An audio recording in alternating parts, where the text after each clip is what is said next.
இந்த வீடியோவில் நம்ம பார்க்க போகிறது இன்னைக்கு ரிலீஸ் ஆகிருக்கிற நம்ம புஷ்பா 2ஆம் பாகத்தின் விமர்சனம் தான். நமக்கே தெரியும், சுகுமார் இயக்கத்தில் அல்லு அர்ஜுன், நம்ம ராஷ்மிகா மந்தனா, ஃபகத் பாசில் எல்லாரும் நடிச்சிருக்க படம். இந்த பாகம் முதல் பாகத்தோட அதோட அப்படியே தொடர்ச்சி தான். ஸோ கதை எடுத்த உடனே ஸ்டார்ட் பண்ணுறாங்க. ரெண்டு விஷயம்தான் படம் முழுக்க போயிட்டுருக்கு.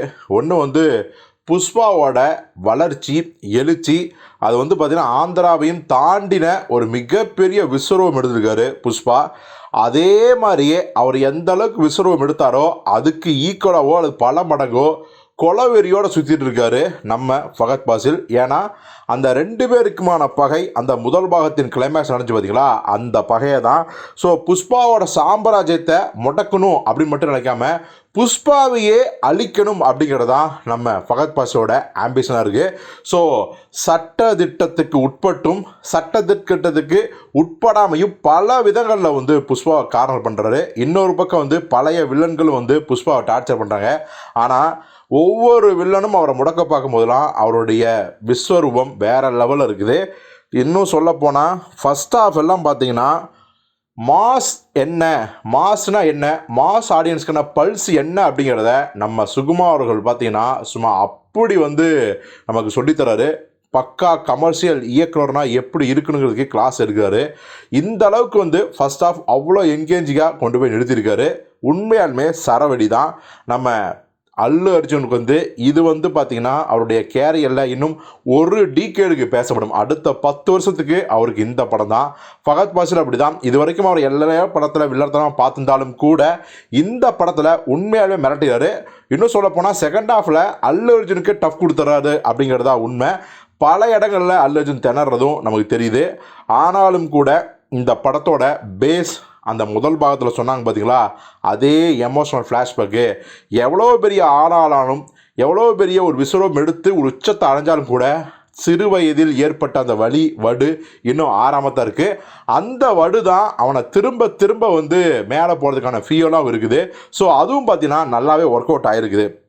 அதே மாதிரி ஃபைட்ஸு, ஏகப்பட்ட ஆக்ஷன் சீக்வன்ஸு, சேசிங் சென்ஸு எல்லாருமே ஒரு ஆக்ஷன் படத்துக்கு என்னென்ன தேவையோ அதெல்லாம் சொல்லி தீராது, அந்த அளவுக்கு உழைப்பை கொட்டியிருக்காங்க.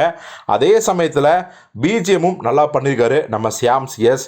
எல்லாமே ஓகே. ஆனாலும் கூட மிகப்பெரிய படத்தோட விமர்சனமாக பார்க்கப்படுறது என்ன அப்படின்னா டியூரேஷன். ஃபஸ்ட் ஆஃப் கிட்டத்தட்ட 1.5 மணி நேரத்துக்கு மேலே போகுது. அது என்கேஜே கொண்டு போகிறாங்க. நமக்கெல்லாம் அதுவே ஒரு ஃபுல் மீல்ஸு, மிலிட்ரி மீல்ஸு சாப்பிட்ட ஒரு திருப்தி தான். செகண்ட் ஹாஃபும் அதே வேகத்தோடு போகுது. ஆனாலும் கூட பார்த்தீங்கன்னா நமக்கு கொஞ்சம் அயற்சி ஏற்படுறது உண்மைதான்.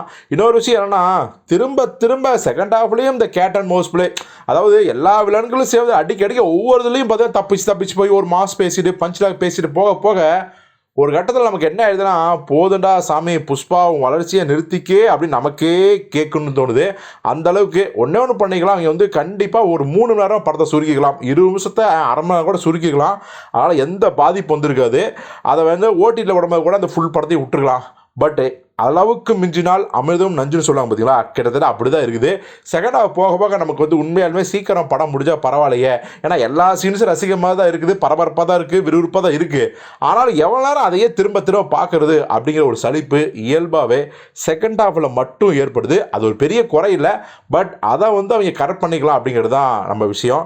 ஸோ ஓவராலாகவே படம் முதல் பாகம் சில பேருக்கு பிடிக்காம கூட இருந்துக்கலாம். ஆனால் 2ஆம் பாகம் எல்லாருக்கும் பிடிக்கும். அதே சமயத்தில் இந்த டியூரேஷன் மட்டும்தான் ஒரு அயற்சியை தருது. ஸோ என்னதான் இருந்தாலும் இது வரைக்குமான படங்களில் படம் நல்லா இல்லை, அதான் டியூரேஷனை கட் பண்ணுங்க அப்படின்னு சொல்லுவாங்க. ஆனால் இந்த படம் நல்லா இருக்குது, ஆனாலும் டியூரேஷன் கொஞ்சம் டிஸ்டர்பாக இருக்குது. அதனால் ஒரு 10 நிமிஷம் கட் பண்ணால் நல்லாயிருக்கும் அப்படின்னு தான் நம்ம சொல்கிறோம். மற்றபடி புஷ்பா உண்மையாலுமே இன்டர்நேஷ்னல் தான், வைல்டு ஃபயர் தான், அதில் துளியும் மாற்று கருத்தே கிடையாது. ஸோ யாரெல்லாம் இந்த புஷ்பா 2 படத்தை பார்த்துட்டீங்க, உங்களுக்கு படம் பிடிச்சிருக்கா இல்லையா அப்படிங்கிறத கமெண்ட்டில் சொல்லுங்கள்.